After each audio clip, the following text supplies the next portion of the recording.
병인일주의 2021년 신축년 운세를 보겠습니다. 병인일주의 일간평화에게 신축년의 천간 신금은 정제가 됩니다. 정제는 편제와 달리 안정적인 재물의 흐름이고 예측 가능하고 계획적인 목표의 추구입니다. 그런데 일간평화와 천간 신금은 병신합을 이루어 수기운으로 변하게 됩니다. 그만큼 관성의 기운이 커지는 흐름도 되기에 안정적으로 들어온 재물은 다시금 관리하고 책임져야 하는 일 또는 체면 치료를 해야 하는 상황에서 흘러나갈 여지가 있습니다. 물론 천간합으로 발생하는 관성의 기운을 잘 감당해낸다면 명예가 올라가고 조직에서의 위치가 상승하며 권위가 높아질 수도 있습니다. 즉, 합이나 충은 합이 무조건 좋고 충은 무조건 나쁜 것이 아니라 그 합과 충을 감당할 수 있는지 없는지와 사주 전체의 균형 관계에 따라 달라질 수 있습니다. 한편 병인일주 일지 임목의 지장간에는 간목편인 병화 비견, 무토 식신의 기운이 내재해 있습니다. 그래서 자기 확신을 시작으로 경쟁심과 자신감이 더해져서 하고자 하는 일을 열심히 집중해서 수행하게 됩니다. 그런데 재성의 기운이 없는 만큼 때로는 용두사미로 끝나는 경향이 있습니다. 그래도 순간순간 해야 할 일에 있어서는 열정과 집중을 가지고 임하게 됩니다. 또한 편인의 기운이 내재해 있기 때문에 관성의 압박을 잘 이겨낼 수는 있지만 병인일주에게는 관성의 기운도 없기 때문에 지적과 지시 또는 조직의 시스템에 의한 수동적 압박으로 움직이기보다는 자신의 주관대로 하고자 하는 바를 추구하려는 자유분방함이 더 강합니다. 이러한 병인일주의 기본적 특성 중에 신축년의 흐름에서 들어오는 신금 정제의 기운은 확실한 결실과 끝맺음을 이루게 도와줍니다. 그만큼 신축년은 자신이 열심히 몰입하여 해나간 것들에 있어 현실적 결실과 결과를 이룰 수 있는 한 해가 될 것입니다. 다음 일간평화에게 신축년의 지지인 축토는 상관이 됩니다. 상관은 적극적으로 자신을 표현하고 드러내는 기운입니다. 그런데 병인일주는 일지인목의 지장간에는 무토 식신의 기운이 내재해 있습니다. 그래서 일부 식상 혼잡이 생길 수도 있지만 다시 천간 신금 정제로 흐름이 이어지면서 오히려 식신과 상관의 시너지 효과를 이룰 수 있을 것입니다. 그래서 자신이 하고자 하는 일에 몰입하면서도 또 주변과의 소통을 통해 자신의 존재감을 알리면서 결과에서 얻는 결실을 더욱 풍성하게 만들 것입니다. 더불어 병인일주 일지인목은 병화가 신축년의 지지인 축토의 지장간에 내재한 신금의 날카로움을 적절히 병신합으로 풀어주기 때문에 안정적으로 뿌리를 내릴 수 있습니다. 그만큼 병인일주 일지인목의 인성기운도 안정적으로 작용할 수 있고 이는 다시 일간 병화의 기운을 키워주면서 전체적으로 오행의 흐름이 원활해지게 됩니다.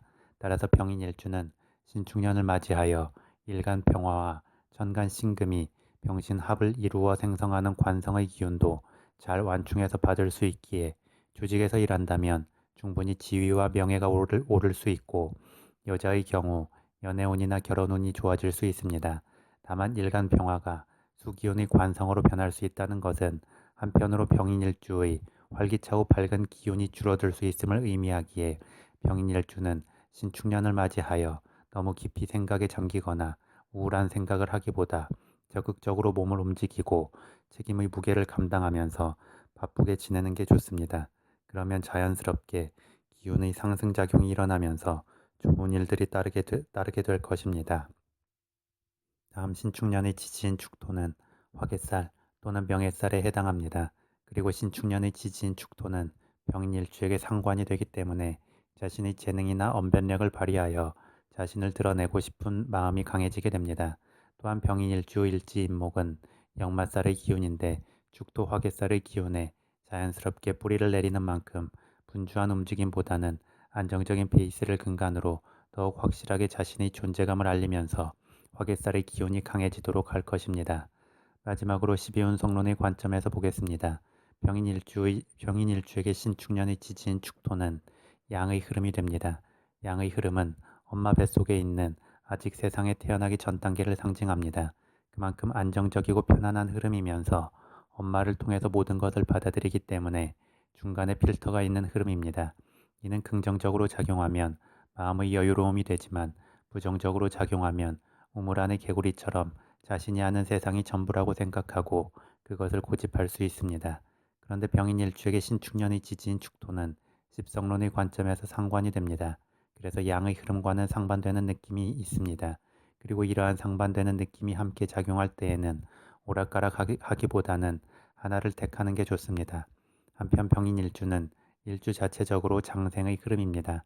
장생은 갓 세상에 태어난 아기와 같은 느낌이며 땅속의 씨앗이 땅 위로 싹을 틔운 느낌입니다.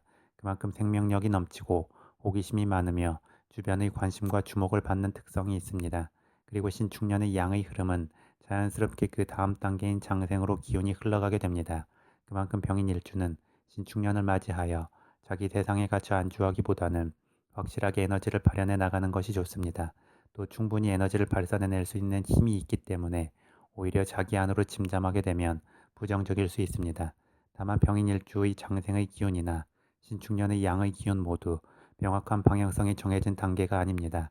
따라서 신축년에는 정제의 기운도 들어오는 만큼 확실한 현실적 목표와 결실을 향하여 에너지를 집중하면 좋고 자신이 이루어낸 결과와 결실만큼 또 자연스럽게 지위와 명예의 상승이 따르게 될 것입니다. 더불어 병인일주는 활발하고 열정적인 감성의 기운이라면 신축년은 냉철함이 발달한 이성의 기운입니다. 그래서 병인일주는 신축년을 맞이하여 어떤 면에서는 자신의 자유분방한 감성의 기운이 억제될 수 있기도 하지만 또 어떤 면에서는 두서없이 발현되는 에너지가 확실한 방향성을 가지고 집중적으로 흘러가기 때문에 감성과 이성의 긍정적인 조화를 이룰 수 있기도 합니다. 이는 결국 신축년에 병인일주의 현실적 쓰임이 커질 수 있음을 의미하기 때문에 본인이 움직이는 만큼 충분히 좋은 한 해가 될 것입니다.